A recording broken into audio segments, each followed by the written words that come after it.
기술 부분들이 현재 갖고 있는 디지털 트랜스포메이션을 견인하는 형태의 중심 기술이거든요. 근데 거기에서 가장 기본이 되는 것들이 결국에는 클라우드라는 부분들을 얘기를 드리고 싶어서 나온 장표입니다. 왜 그러냐면 저희가 뭐 AR을 하던 딥러닝을 하던 뭐 여러 가지 이커머스 쪽에서 인사이트를 갖거나 또는 여러 가지 IoT 쪽 부분들이 이런 부분들이 실질적으로 필드에서 활용되기 위해서는 어딘가 데이터가 쌓여야 되고 그런 데이터들이 통합돼야 되고 그리고 이런 어떤 디지털 트랜스포메이션 같은 경우는 새로운 비즈니스 모델을 굉장히 스피드하고 굉장히 좀 쉽고 그 다음에 좀 간편하게 뭔가 기본적으로 생성하고 시도하고 그 결과를 시장부터 받아야 되는데 이런 모든 부분들에 대한 어떤 사업적인 모델에 대한 가장 기본은 여기 클라우드가 중심에 있거든요. 그래서 현재 요즘 시장 자체가 클라우드 시장은 현재 전체적으로 세계적으로 국내적으로도 거의 19%에서 20% 정도의 성장을 가져가고 있고요. 뭐 아마존 같은 경우도 다른 이커머스나 이런 쪽 부분들에 대해서는 성장성들이 많이 둔화됐지만 유일하게 AWS 클라우드 쪽은 꾸준하게 성장하는 걸로 현재 롤 모델이 나오고 있는 걸로 알고 있고요. MS 애저 또한도 거의 M365와 동일하게 클라우드 쪽 부분에 대한 어떤 이익을 통해 갖고 전체적인 비즈니스 모델이 성장하고 있는 걸로 보이고 있습니다. 그리고 이제 현재 예전에는 이제 뭐 저희가 대부분 클라우드 시장 자체가 대부분 뭐 빅사이트 또는 어떤 대기업 위주의 어떤 성장이었는데 요즘에는 IT, BIT를 떠나서 결국엔 빅데이터 그런 대기업 위주가 아닌 어떤 기본적으로 BIT 기업 내에서나 또는 중소 이런 다양한 곳에서의 어떤 클라우드 쪽의 전환의 니즈가 있고요. 이런 부분에 따라서 계속 시장성 부분들은 상당히 경쟁이 있는 걸로 알고 있습니다. 저희는 이제 기본적으로 여기서 말씀드리는 거는 이제 디지털 트랜스포메이션, 결국엔 클라우드 전환 쪽 부분들에 대한 실패에 대한 부분들을 얘기를 하는데요. 대부분 이제 클라우드 쪽으로 전환을 할 때는 아까 말씀드린 클라우드로 전환하기 위해서는 고객은 여러 가지 비용적인 부분들 그리고 그런 비용의 이외에 기술적인 복잡성들 그리고 고객의 비즈니스가 실제적으로 클라우드로 전환할 때에 대한 어떤 워크로드 구현에 대한 실패 이런 어떤 복합적인 요인에 의해서 실제적으로는 클라우드 전환이 쉽지 않다는 부분들을 말씀을 드리는 거고요. 여기에는 클라우드 전환을 고려를 할 때 항상 고객은 또는 그걸 제안하는 입장에서 기술적인 요건만 얘기를 하는데 가장 핵심적인 거는 결국에는 레가시 기존에 있었던 비즈니스 모델이 클라우드 플랫폼으로 워크로드가 자동화되는 부분들에 있어서 고객의 어떤 그런 프로세스를 정확하게 이해를 하고 구현하는 게 그게 핵심입니다. 이런 것들이 실제 이루어지기 위해서는 전체적으로 뒤에서 설명드릴 건데요. 전체적으로 그 클라우드로 전환되기 위한 어떤 라이프 사이클 속에서는 저렇게 클라우드로 전환되기 위해서 컨설팅과 빌드, IT 서비스, 서포트라는 이런 네 가지의 스텝을 긋게 되는데요. 그래서 실제적으로는 고객은 뭔가 필요한 것들에 대한 요구를 내게 되고 고객에 대한 비즈니스 모델을 분석을 하고 그로부터 상품 서비스를 크리에이션하고 거기서 필요한 인프라를 디파인을 하고 그리고 거기로부터 필요한 실제 어플리케이션에 대한 생산 요건 어떤 그런 개발에 대한 요건 부분들을 디파인하게 되어 있습니다. 대부분 이제 클라우드에 대한 어떤 사업에 대한 전환 부분들은 한 1년 또 작게는 2년 크게는 3년까지에 대한 어떤 연속성을 갖고 사업이 진행이 되게 되는데요. 그 3년이란 또는 1년 기간 동안에 저 네 가지 스텝이 이루어지게 되는데 대부분 저 네 가지 스텝들에 대한 이루어질 때 주요 갖고 있는 레이어의 중점적인 회사들이 다 다릅니다. 그러니까 실제 솔루션도 이기종이고 실제적으로 저 태스크 내에서 수행되는 업체도 다 다양하다는 거죠. 그래서 실제적으로 사업은 연속적으로 수행이 돼야지 초기에 고객의 어떤 니즈나 가치 부분들이 최종적으로 IT 서비스의 구현까지 어떤 연속적인 부분으로 이루어져야지 실제적으로 고객이 그런 것들에 대한 어떤 최종적인 산출물에 대한 만족도가 좋아지는 건데 대부분 다 그런 부분들이 연속적으로 이루어지지 못하고 중간중간에 다른 수행사에서 이루어지는 부분들에 따라서 실제 그거에 대한 아웃풋 산출물이 고객이 생각하는 것만큼 만족스럽지 못한 경우가 있습니다. 타임게이트가 갖고 있는 이제 관점이 아까 이제 부사님께서도 말씀을 하셨는데 저희가 뭐 어플리케이션 서비스 개발 업체라든지 뭐 클라우드 전문 업체는 아니지만 기본적으로 가장 클라우드에서 중요한 이아스 기반의 어떤 미들웨어 쪽의 서비스라든지 인프라스트럭처 쪽 관련된 엔지니어 서비스들이 상당히 저희가 많이 갖고 있는 역량입니다. 그리고 저희는 롯데정보통신 쪽에서 아까 말씀드린 전체적인 인프라 아키텍처링이나 고객의 니즈에 맞는 상품 서비스에 대한 그런 컨설팅 부분들까지 했었던 역량을 가지고 있고요. 이런 부분들이 컨설팅과 빌드, 그 다음에 실제 가장 중요한 어플리케이션 서비스 임플리멘테이션 요건까지 저희가 연속적으로 수행할 수 있는 것들이 기존에 갖고 있는 CMP나 기존에 갖고 있는 MSP 사업자하고 좀 다른 부분입니다. CMP 쪽 부분하고는 확실히 차이가 있는 부분들은 기존의 CMP 부분은 기본적으로 컨설팅과 빌드를 띄어서 IT 서비스 내에서 결국에는 본인들한테 요건이 나오는 것들에 따라서 일반적인 임플리멘테이션 하는 정도로 끝나게 되고요. MSP는 기본적으로 뭐 AWS 또는 뭐 GCP 그리고 여러 가지 뭐 엔클라우드 이런 CSP로부터 일단 실제 구축된 인프라스트럭처 내에서 그들이 오픈해주는 API를 통해서 어떤 IT 서비스를 임플리멘테이션하는 케이스가 대부분이거든요. 물론 뭐 기존에 시장에 나와 있는 클라우드 플랫폼들은 그런 것보다 좀 더 밑에 레이어에서 기본적인 그런 어떤 어플리케이션 서비스 부분들 구현하는 케이스가 많은데 대부분 우리가 알고 있는 CMP나 MSP 업체는 그 정도 선에서 일단 비즈니스를 수행하게 됩니다.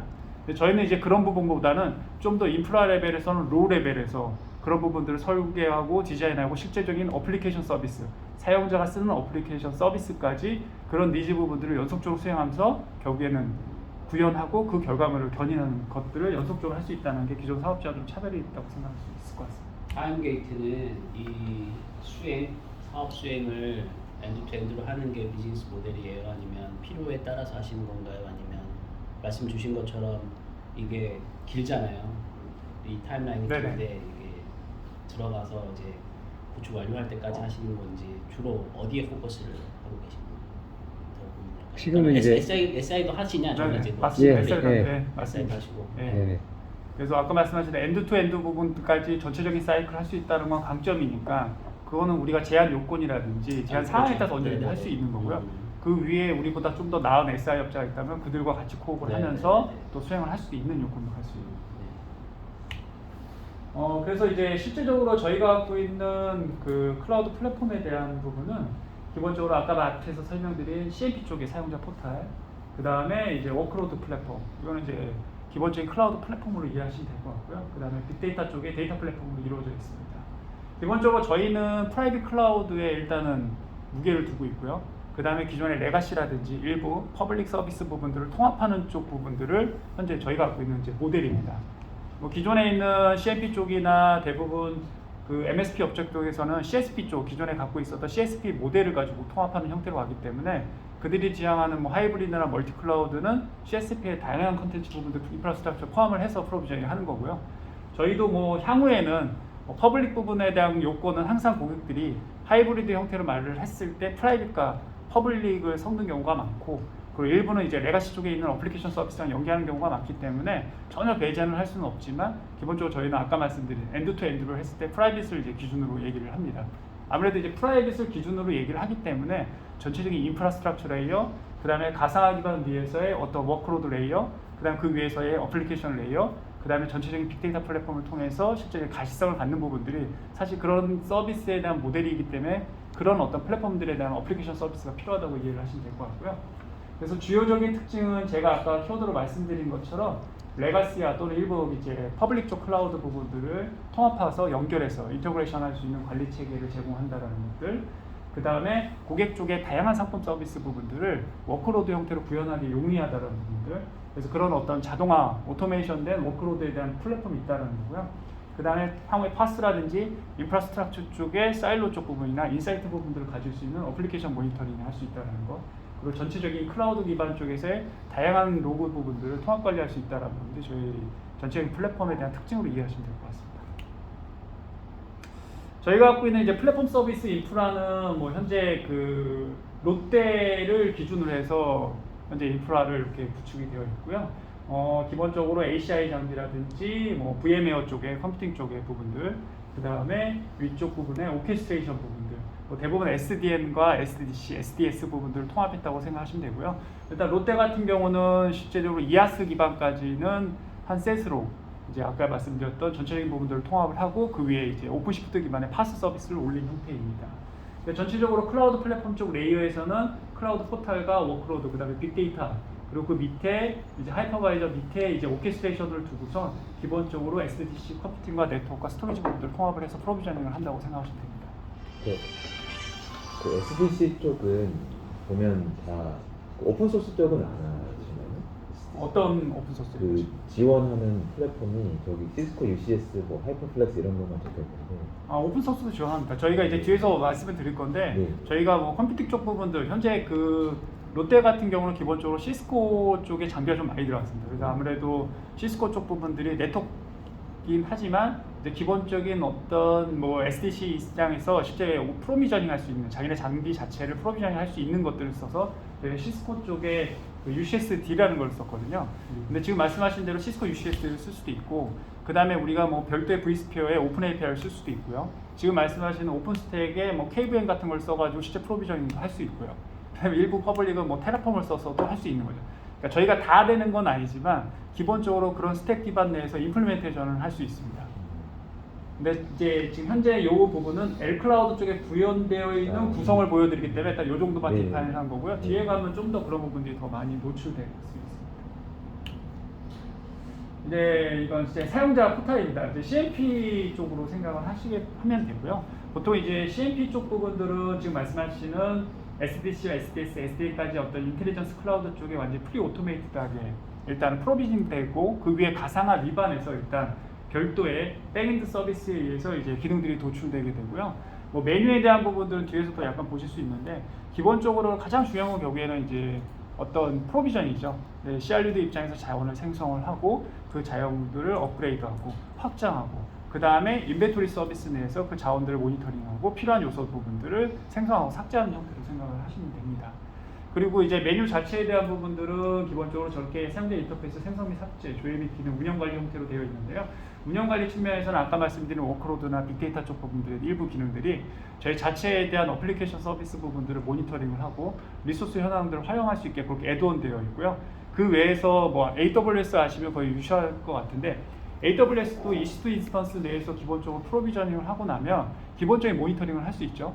근데 이제 추가적인 어떤 시큐리티 서비스 부분이라든지 좀 다양한 APP 모니터링을 하려면 별도의 이제 클라우드 와치나 이런 부분들을 써야 되는데 저희도 그럴 때 이제 고객들한테 저희 빅데이터 플랫폼 부분들로 사용을 해서 좀 더 추가적인 콘텐츠를 볼 수 있는 형태로 그렇게 고객한테 안내를 할 예정입니다. 실제적인 기능에 대한 부분들은 뭐 기본적으로 CMP 쪽에 모든 사용자 부분들이 사용할 수 있는 매니지먼트 기능으로 되어 있고요. 그 다음에 이제 뭐 필요한 과금이나 빌링 서비스 부분들, 그 다음에 필요한 뭐 과금 체계에 대한 부분들, 다양한 어떤 상품 서비스를 할 수 있고요. 그 다음에 MSA 기반의 이제 경량화된 서비스 구조로 되어 있습니다. 보통 저희가 프라이빗 클라우드 부분들을 CMP 쪽 부분들을 셋업을 하게 되면 고객은 보통 두 가지 형태로 쓰시게 되는데요. 하나는 이제 실제적으로 순수하게 저희가 납품되어 있는 실제 셋업된 상태에서 그냥 사용자 입장에서만 쓰실 수도 있고요. 아니면 추가적으로 뭐 운영 쪽이라든지 R&D 쪽에 있는 인력들이 있다면 저희 플랫폼 서비스 부분들을 계속 확장해 나가면서 실제 상품 서비스를 추가적으로 개발할 수도 있겠죠. 왜냐하면 저희가 뭐 제안해드리는 구축하고 있는 이런 워크로드 부분들은 사실 사용자가 어느 정도 기술성에 대한 숙성을 갖고 있으면 추가적으로 확장하고 구현할 수 있습니다. 뭐 이미 시중에 나와 있는 뭐 리스폰스 툴이라든지 기본적인 오케스트레이션 부분들은 자체적인 소프트웨어 디파인 랭귀지로 많이 되어 있지 않습니까? 스크립트 형태로 테라폼도 동일하고요. 그런 식으로 자기네들이 원하는 부분들에 대해서 어느 정도 수행해서 구축하고 확장할 수 있는 형태로 이해를 하시면 됩니다. 그래서 MSA 기반 부분은 물론 저희가 클라우드 플랫폼으로서 기본적으로 가져야 될 가장 기본적인 역량이기 때문에 MSA 자체에 대한 기반 플랫폼으로 구성이 되어 있고요. CI/CD 쪽 파이프라인까지 하나로 자동화된 모델을 제안하는 드리는 거는 아까처럼 그냥 사용자 입장에서 쓰는 것도 있겠지만 추가적인 저희가 서비스를 개발하거나 또 고객 또한 추가적인 서비스를 개발을 해서 확장할 때 이제 기본적인 CI/CD 쪽 파이프라인이 좀 필요합니다. 그리고 이제 CI/CD 쪽 부분들이 기본적인 어플리케이션 서비스에서 한 맥락에 있는 게 굉장히 중요한 게 아까 말씀드렸다시피 컨설팅 후에 실제 IT 서비스 쪽에 임플리멘테이션 하는 기간이 굉장히 짧지 않거든요. 근데 이제 CI/CD 쪽 부분이 있다라는 부분들은 결국에는 우리가 생각하는 이런 어떤 서비스 어플리케이션들을 배포를 자주 할 수 있는 그런 어떤 이 어플리케이션 플랫폼 구성이 되어 있기 때문에 그 실제 프로젝트를 수행하는 동안에 고객에 대한 어떤 기능적인 부분들을 자주 배포하고 고객하고 거기에는 인터랙티브하게 커뮤니케이션 하면서 최종적으로 어플리케이션 서비스에 적절하게 표현될 수 있도록 그런 어떤 품질을 유지하는 데도 중요한 플랫폼으로 이해를 하시는 그러면은 것 같습니다. 클라우드 지금 말씀하신 플랫폼이 CI/CD를 다 녹아냈다는 말씀이죠? 예, 맞습니다. 어떤 거 들어있나요? 일단 저희가 지금 일단 MSA 쪽 아키텍처는 이제 자바 베이스에 대한 부분과 네. 저희가 엔진 쪽이 파이썬 베이스로 해서 좀 틀리긴 하는데요. 네. 자바 베이스는 뭐 스프링 부트 프레임워크를 썼고요. 기본적인 스프링 부트 프레임워크 사에서 API 게이트웨이하고 서비스 메시를 썼고 그다음에 이제 도커 기반 서비스로 올라가 있기 때문에 제가 말씀드리는 건 저 CI/CD 파이프라인을 젠킨스를 쓰고 고객한테 있습니다. 제공하겠다는 말씀이세요? 네, 젠킨스를 쓰고 있습니다. 알겠습니다. 네. 젠킨스 자체로 파이프라인이 구성이 되어 있고요. 네. 저희가 롯데에서는 이제 젠킨스 자체에 대한 부분들을 저희가 유료 모델을 써가지고 내부에서 처리했는데 저희는 내부적으로 일단 오픈소스 기반으로 구성이 됩니다. 그리고 지금 말씀하신 대로 고객이 CI/CD 쪽 부분들에 대한 부분들의 서비스를 받을 수 있도록 또는 일부 저희 쪽 그 CI/CD 쪽 파이프라인이라든지 네. 이런 API를 좀 활용을 해서 보통 어플리케이션 서비스 부분들을 또 올리기 위해서는 네. 자체적으로 저런 CI/CD나 어떤 MSA 아키텍처가 필요하지 않습니까? 그런 경우에 이제 저희가 이제 그런 부분들에 대해서 고객한테 추가적으로 좀 제안을 하고 도움을 줄 수 있는 방안 형태로 생각을 하고 있습니다. 기본적으로 개발 플랫폼에 대한 CI/CD 환경을 제공, 데브옵스 네. CI/CD 환경 제공한다는 말씀을 드리는 거고요. 네. 지금 질문하신 거는 네. 업무 서비스에 네. 대해서 네. 그것에 대한 CI/CD 환경 제공하는 거냐라고 질문하시는 거라면 네, 맞습니다. 그거는 추가적으로 저희가 제공해 드릴 수 있습니다. 아, 근데 그거는 네. 이거 같은 경우는 저희들이 이미 셋이 돼 있기 때문에 기본 패키지라는 기본적으로 돼 있는 말씀이시죠? 거고. 네. 알겠습니다. 그래서 아마 그 CI/CD 쪽 부분은 어차피 자동화하는 부분은 이제 뭐 레파지토리 서비스 부분들, 그 다음에 실제 소스 코드에 대한 산출물, 그다음에 지금 말씀하시는 젠키스를 통한 것들, 도커에다 배포할지 여러 가지 어떤 추가적인 어떤 메타데이터 좀 틀린 부분이 있는데 그런 부분은 저희가 아까 지금 얘기한 대로 큰 맥락에서의 어떤 프레임워크를 제공하는 거고 컨텐츠 부분들은 어떤 식으로 고객하고 커스텀이 돼야 되겠죠. 이 부분은 그냥 개발 플랫폼에 대한 아키텍처를 아까 그 부분에 대해서 좀 더 확장을 한 거고요. 저희가 기본적으로 갖고 있는 그 내부적인 서비스들, 어플리케이션 서비스 부분들을 좀 더 펼친 겁니다. 저희는 기본적으로 마이크로 서비스 부분 관련해서는 저희 밑에 있는 뭐 인프라 액션 부분들, 배치, 오스, 오더, 프로비저닝, 매니징 관련된 부분의 서비스를 가지고 있고요. 기본적으로 어플리케이션 서비스 간에 통신할 수 있는 뭐 레비랭크라든지 뭐 내부적으로 토커나 젠키스를 통해 갖고 이미지 형태로 배포가 되는 형태고요. 이런 구성 부분들을 이제 고객도 동일한 맥락에서 쓸 수 있다면 아까 했던 그런 API를 활용을 해서 고객의 어플리케이션 서비스 할 수 있다는 부분입니다.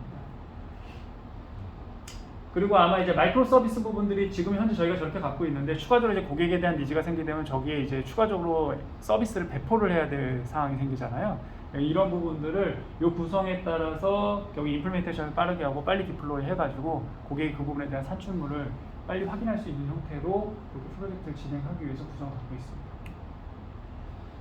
그리고 기본적으로 서비스에 대한 아키텍처는 유저 롤 부분은 유저 롤, 결국에는 저희도 이제 기본적인 롤 베이스로 움직이게 됩니다. 네. 그래서 뭐 전체적인 워크플로우에 대한 프로비저닝 프로세스 부분들은 뭐 다소 차이가 있을 수 있겠지만 기본적으로 오더를 하게 되면 이제 승인 절차를 갖게 되고 그 다음에 실행을 하고 그거에 대한 결과를 확인하는 그런 형태로 나눠져 있고요. 그거에 따라서 이제 기본적으로 슈퍼바이저, 매니저, 유저, 세일즈라는 롤에 의해서 기본적으로 메뉴에 대한 접근에 대한 부분들, 그 다음에 테넌트 기준에 따른 데이터 접근 부분들, 그리고 어떤 API적인 부분에 대한 프리빌리지 부분들이 통합됐다고 생각을 하시면 됩니다. 프론트 서비스 쪽에서는 메인이 오스와 콘솔, 인트로 쪽으로 나눠져 있고요. 백엔드 쪽은 아까 설명드린 그런 백엔드 서비스가 기본적으로 스프링보트의 게이트웨이를 이제 저희가 커스텀 해갖고 API 게이트웨이에 의해서 기본적인 트랜잭션이 분산이 되고 그런 서비스에 따라서 이제 응답하는 형태로 구성이 되어 있습니다. 네, 클라우드에 대한 주요 화면에 대한 부분입니다. 뭐 약간 좀 해상도가 너무 괜찮습니다. 네, 그래서 왼쪽 메뉴에 대한 부분들이 크게 저희가 보면 뭐 카탈로그, 인벤토리, 그다음 운영자, 그다음 계약 관리, 그다음에 뭐 모니터링 서비스 부분들, 모니터링 서비스 부분들, 그다음 워크로드 이렇게 이루어져 있다고 보시면 되고요.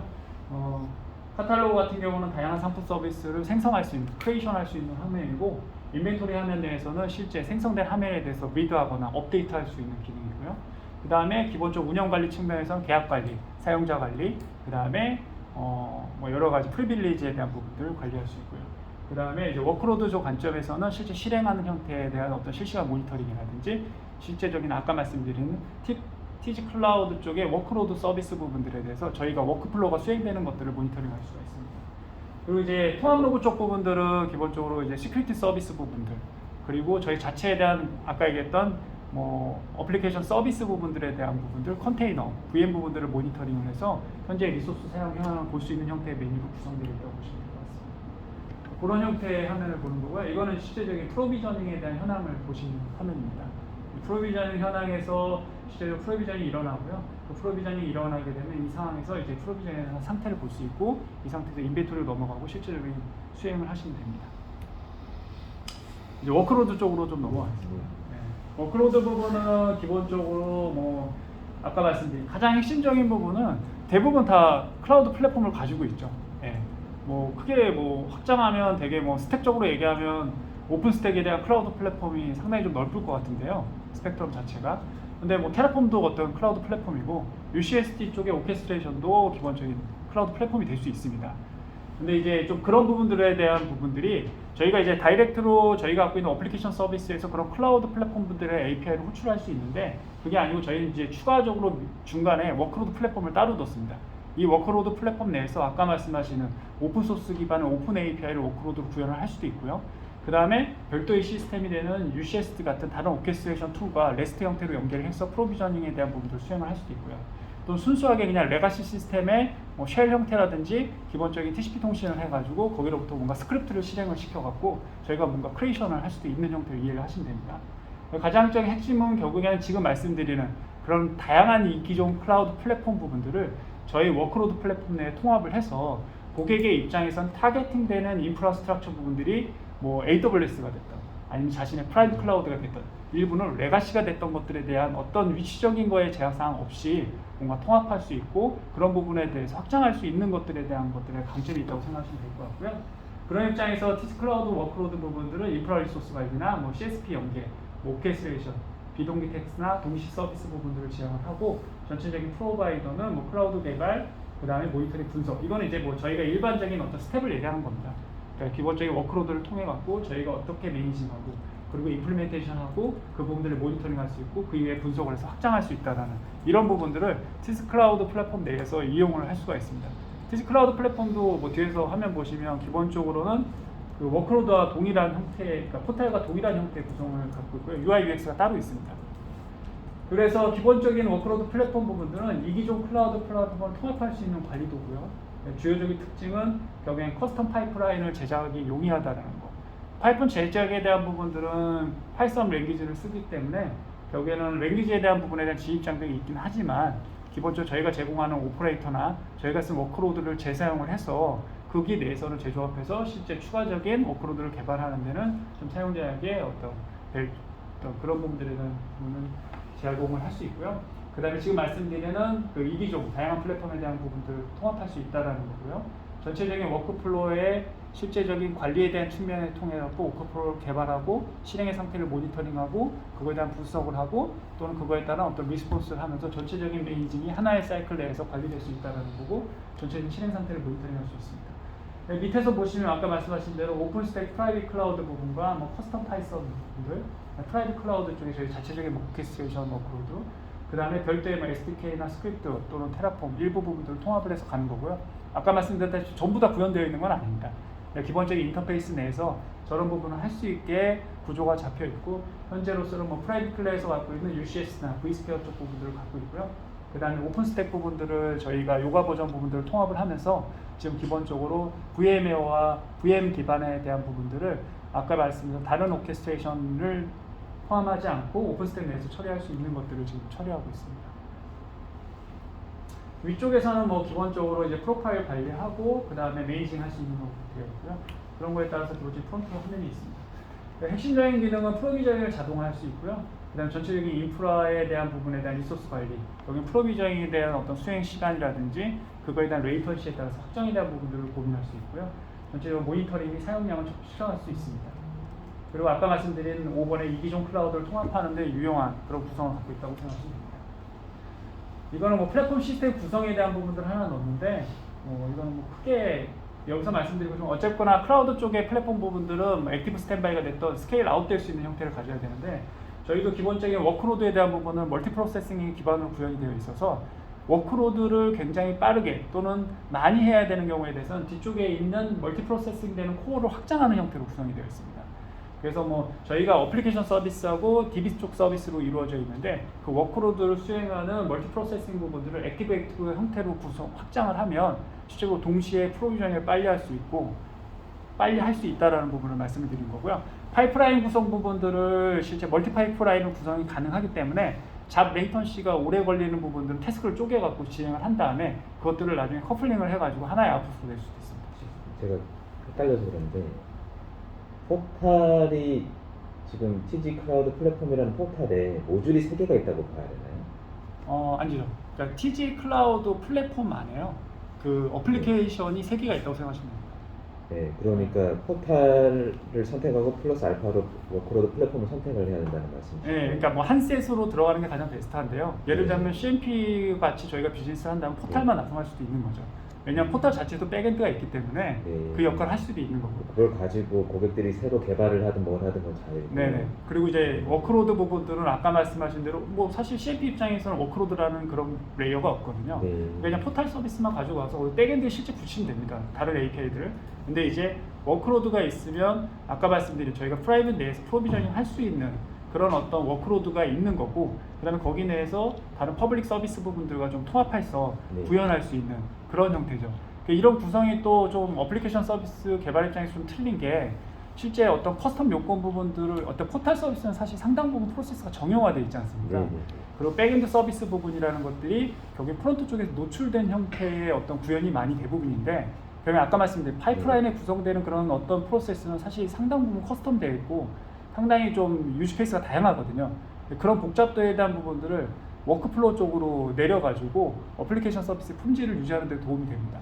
그리고 빅데이터는 사실 완전히 스탠드 언론으로 팔 수도 있는 거고요. 빅데이터는 넣을 수도 있고 넣지 않아도 상관없습니다. 기본적인 셋으로 들어갔을 때는 저희가 생각하기에는 아직 확정된 건 아닌데, 기본적으로 저희 리소스 정도만 모니터링하는 정도로만 고객들한테 제안을 하고요. 그 다음에 만약에 저희 것들 부분들을 애드온 시키는 형태로 구매를 하시면 기본적으로 보안에 대한 부분이 클라우드에 상당히 이슈가 있지 않습니까? 그리고 기본적인 클라우드 서비스 부분에서는 시큐리티 서비스가 올라가야 되는데, 그 수많은 로고를 사실은 이런 어떤 클라우드 쪽에 이런 기본적인 플랫폼에서 그 로고를 감당하는 게 말이 불가능하거든요. 그래서 이제 빅데이터 플랫폼으로 넣어가지고 추가적인 뭐 가시성이나 인사이트를 주는 건 형태로 그렇게. 그러면은 포탈은 거버넌스 툴이고 워크로드 플랫폼은 애드온이라고 생각하는 그렇죠. 건가요? 네. 그러면은 제가 예를 들어 빅데이터랑 워크로드 플랫폼 그리고 포탈을 세 개를 다 구매를 하면 포탈을 가지고 컨트롤을 하는 거죠? 맞습니다. 네.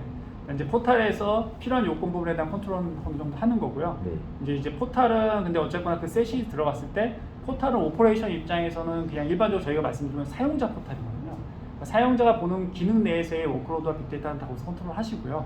그 다음에 지금 TG 클라우드 워크로드라는 것과 빅데이터 부분은 사용자 기능도 있지만 일부는 기본적으로 그 운영자 기능이 있습니다. 그냥 어드민 기능, 운영자죠. 그러니까 사용자한테 보는 게 아니고 뭔가 운영하는 사람의 입장에서 보는 기능들. 네. 그런 추가적인 기능은 그 플랫폼 내에 로그인 해가지고 들어가서 보시면 됩니다. 네, 알겠습니다. 네.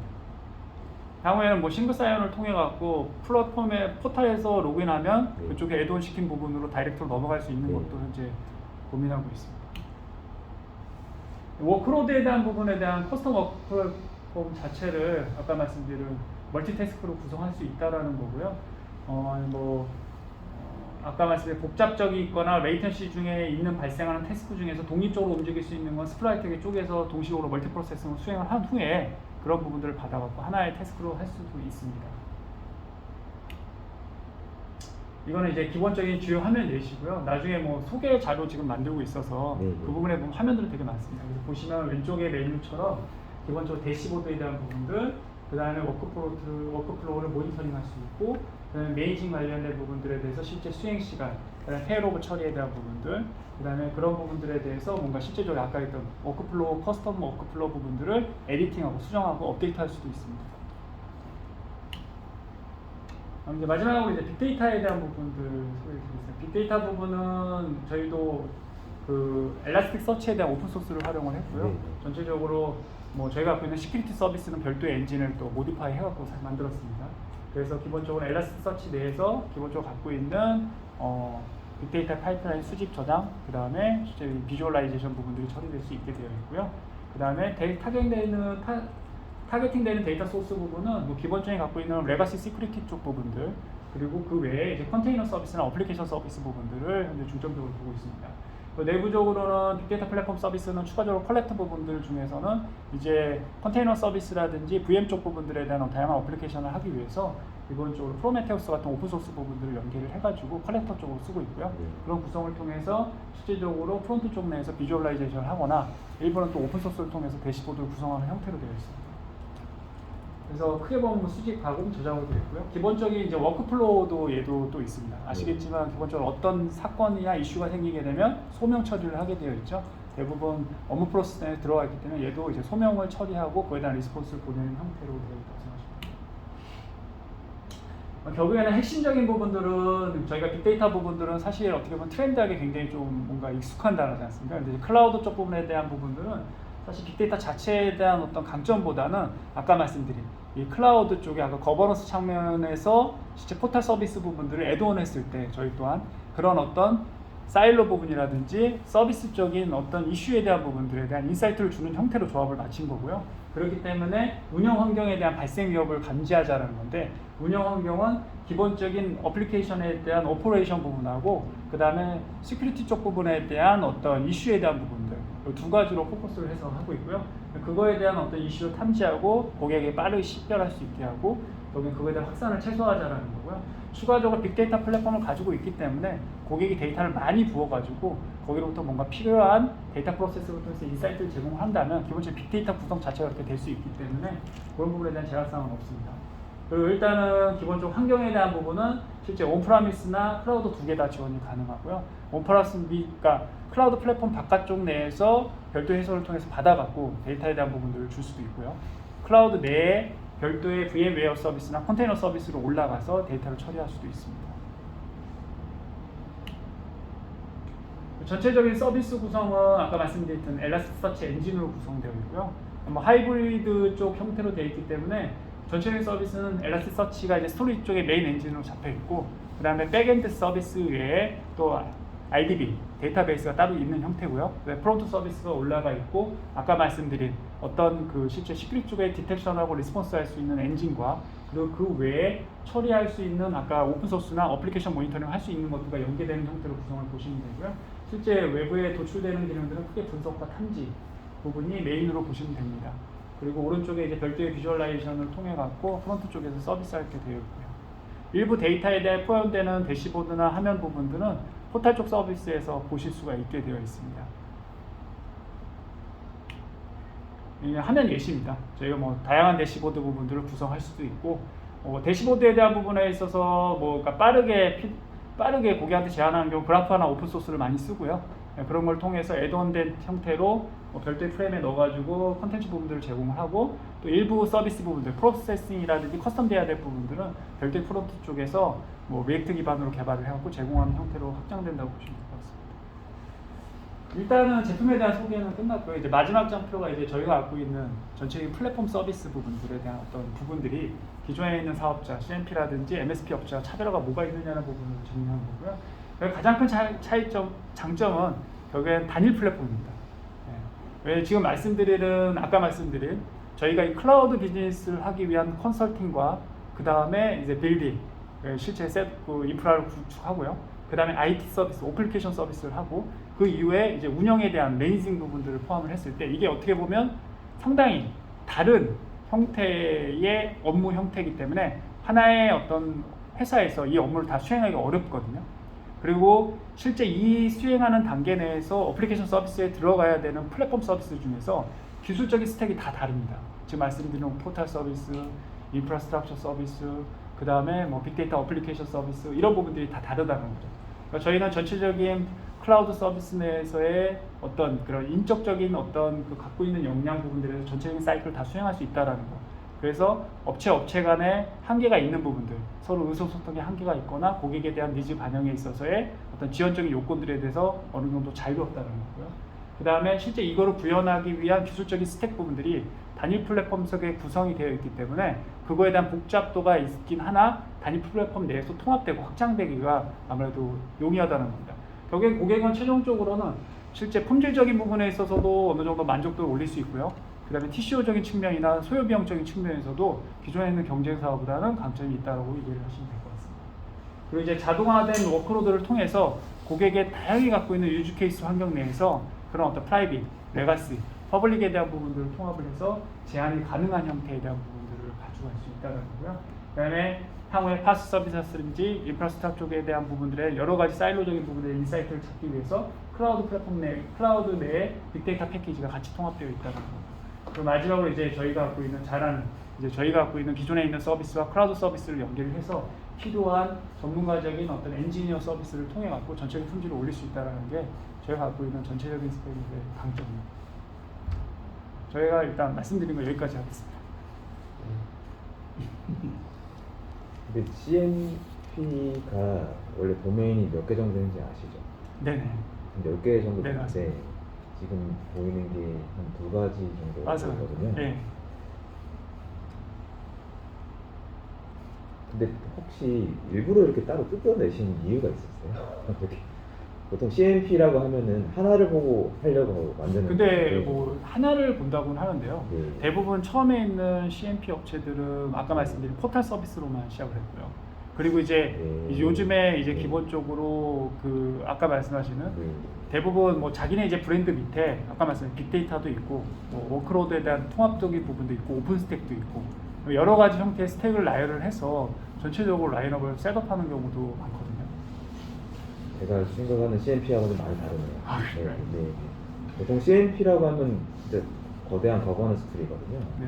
그래서 제일 중요하게 보는 게 멀티 클라우드 지원이 돼야 되고 그리고 IAM 체계가 복잡하기 때문에 IAM 체계의 복잡도에 따라 CMP의 성수도가 달라지거든요. 그래서 보통은 이제 뭐 큰 회사에서도 제일 많이 고려하는 게 오픈 아이디부터 시작해서 더파울리기는 뭐 인하우스니 다 똑같이 그거를 통합하는 거를 CMP의 제일 키로 봅니다. 그러니까 그 부분에 대해서 좀 차이가 있는 것 같아요. 네, 네. 지금 말씀하시는 멀티 클라우드 쪽 내에서에 대한 부분에 대한 CMP 그게 맞아요. 네. 저희는 아까 얘기했던 프라이빗 프라이빗 클라우드, 클라우드. 네. 그러니까 그거에 대한 출발점이 좀 틀리다고 생각할 수 있습니다. 저 또한 만약에 멀티 클라우드를 저희가 지원을 하고 네. 기존에 갖고 있었던 MSP와 동일한 레이어에서 잡는다면 네. 말씀하신 대로 그게 맞을 것 같고요. 네. 저희는 그런 것 쪽에 갖고 있는 도메인 쪽에서도 빠져 있는 부분들이 네. 뭐 저희가 갖고 있는 어떤 인프라스트럭처적인 부분들, 저희가 갖고 있는 인프라 아키적인 구성들, 네. 그 외에는 어플리케이션 서비스도 좀 틀리거든요. 네. 그러다 보니까 그런 구성이 차이가 있을 것 같습니다. 완제품으로 하려고 하시는 건 아시죠? 그렇죠. 네. 예. 그거 가지고 그리고 지금 나가서 말씀하신 대로 하시는 저희가 이제 일단은 기존에 이미 멀티 클라우드 쪽 부분들에 대해서는 지금 갖고 있는 CMP 쪽의 스택이 상당히 많이 도메인이 이미 많이 완성도가 높아졌어요. 네. 근데 그런 쪽에서 저희가 시장에서 같이 경쟁하기에는 조금 문제가 문제가 있다. 있죠. 그래서 저희는 네. 어쨌거나 요즘 트렌드 자체가 네. 또 현재까지는 대부분 퍼블릭 시장 부분들이 굉장히 확장되고 있지만 네. 여기 프라이빗 클라우드 시장에 대한 니즈도 계속 확대되고 있거든요. 네, 맞습니다. 그렇기 때문에 기존에 있는 CSP가 계속 프라이빗 쪽 모델을 만들어서 사실은 네. 옛날하고 틀리게 프라이빗과 퍼블릭에 대한 경계가 모호해졌거든요. 네, 네, 네. 그러니까 저희는 그 중에서 프라이빗 쪽 부분들에 무게를 두다 보니까 그 향후에 이제 또 네. 이제 확장 이제 그런 확장이 필요하겠죠. 저희 지금 말씀하시는 그 도메인이 많아졌거든요.